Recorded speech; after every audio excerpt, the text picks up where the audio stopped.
Maybe let's shift back to your programs a little bit. Okay. And thank you so much for sharing all that you did there. Lots of wisdom in what you had to say, and lots of learning from life. Um, I I discovered your foundation um, shortly after Tara passed because I had a motorcycle. And I heard there was a Vision rally Yes. that was going on, and if you've got a motorcycle and it's a beautiful summer day, you don't pass an opportunity to bond with others that ride motorcycles. But I remember going to that event, being so impressed with the way that you talked about suicide and the support and programs that you offered to that end. So maybe we could talk about them. You mentioned quickly the Hope Baskets. Yes. I think that's fantastic. I actually didn't know that you provided those baskets for those who have any loss, not just a suicide loss. Yes. And again, that program is run by a couple of my board members. Leanne Garcia and Kim Naylor does our We Remember You program. And so anybody that has attended a retreat or receives that Hope Basket, also every year we remember them on the anniversary of the loss. And, through the Bereaved Mother Retreats, I might be going off topic here. Let me go back to the Hope Baskets because it's important for our community to know that there's a place that you can reach out to. We will provide the resources, the contacts, the connections for that family so that they can, be able to figure out what do they do now? Where do they turn to now? Because you just don't know. You don't know.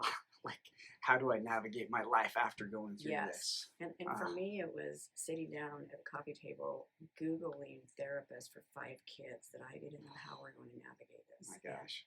And it was overwhelming and exhausting in the midst of the depths of hell I was currently in. Right. And so we have compiled every book we've read, every resource that we have access to, and we put it together in a place that you can easily find that information. Now, we don't send those baskets until about 2 weeks after the services. We have been very strategic about when they come to the families because there's so much happening in the first month. And so anyway, you can do it anonymously or we can do it on behalf of you, but you send the name, contact, and how the loss. We need to know the loss because we tailor those baskets to that loss. Oh, makes sense. Yes. Oh, what a beautiful thing. You got excited about your youth programs also. Yes. Do you want to talk about the types of things you do with your youth program? Yeah, so we're partnered with Stand for Kind. They are in the schools. It was important for me that we were able to touch the kids in high school, junior high and high school.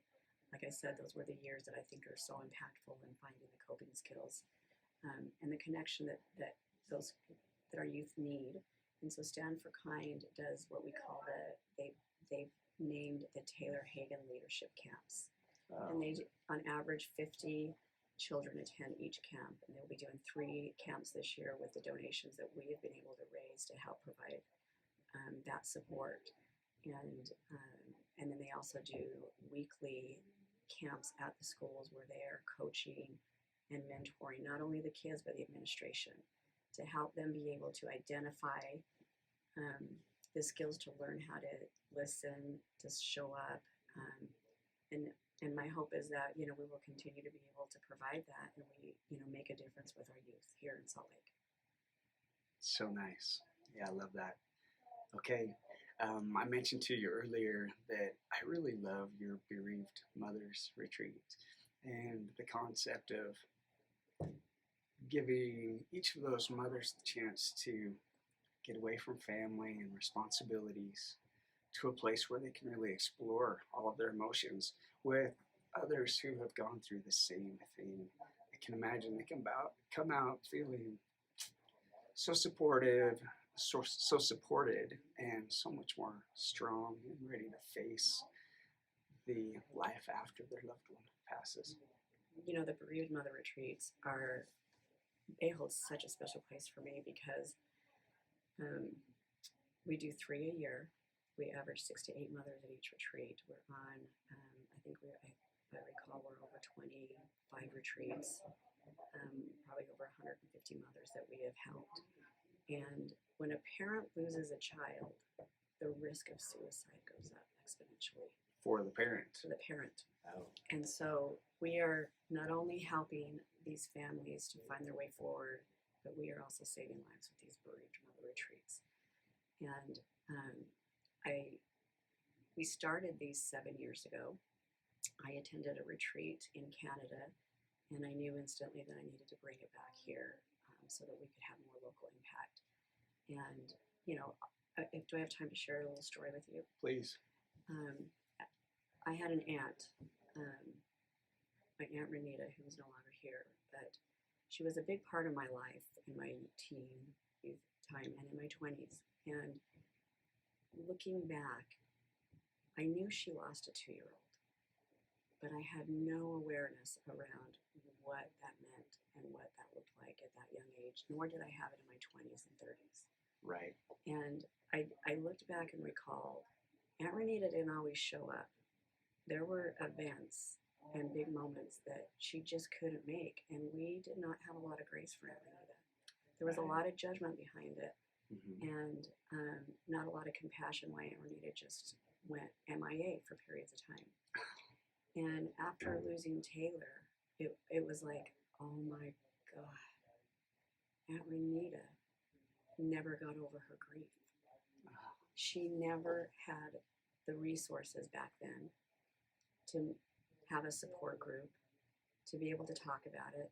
She had other children, and those, my cousins, were raised by their father because when she lost him, she lost herself and spent years not knowing. And I looked back at that and thought, I have to figure out how I do this differently. I need to figure out how I show up for my children in a way that they need the mother Taylor got. Yes. And so I have got to figure out how to do this because they have a lot of years left.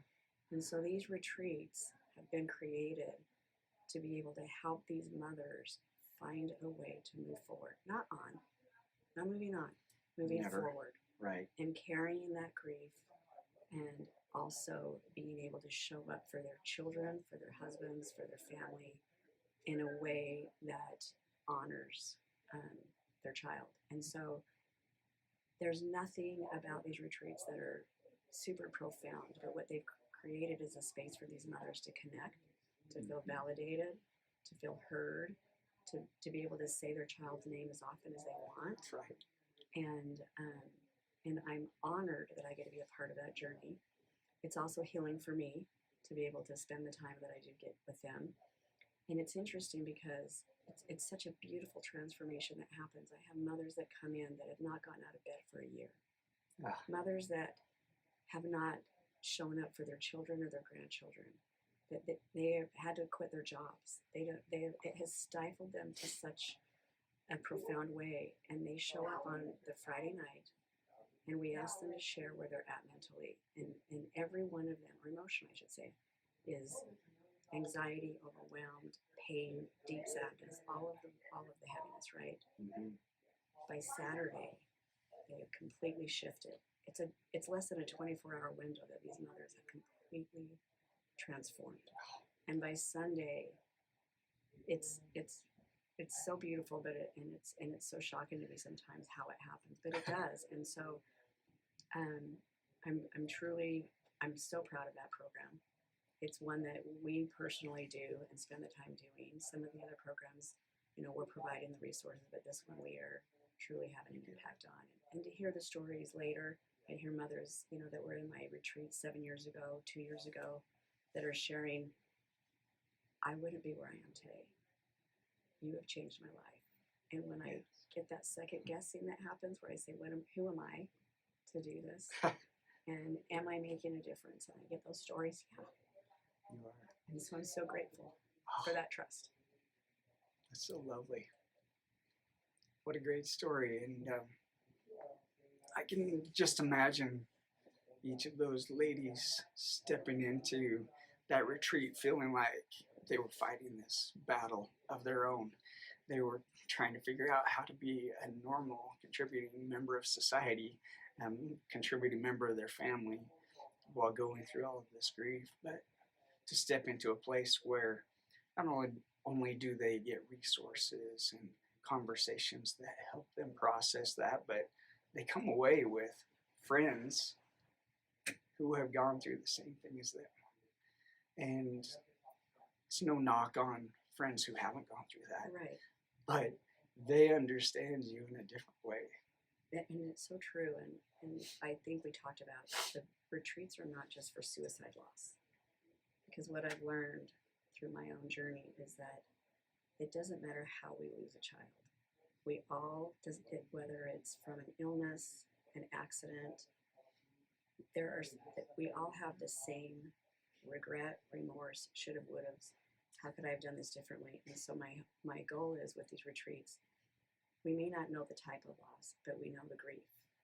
And when we have that perspective, as sad as it is to hear someone share their story and they hear the horror or the trauma from whatever that loss was, the other mothers in the room are able to say, oh, I'll carry this. I don't know if I could do that. And then there's also the mother that I've had mothers 20 years come to my retreats.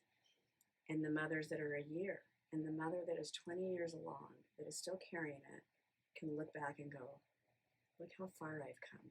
Mm-hmm. And the mother that is a year in can look at the mother 10, 15 years out and say, okay, I could probably do this. And that's the beauty of the retreats. It's not how you lost, but it's the connections and the validation and the support that you get from those other mothers. So sweet.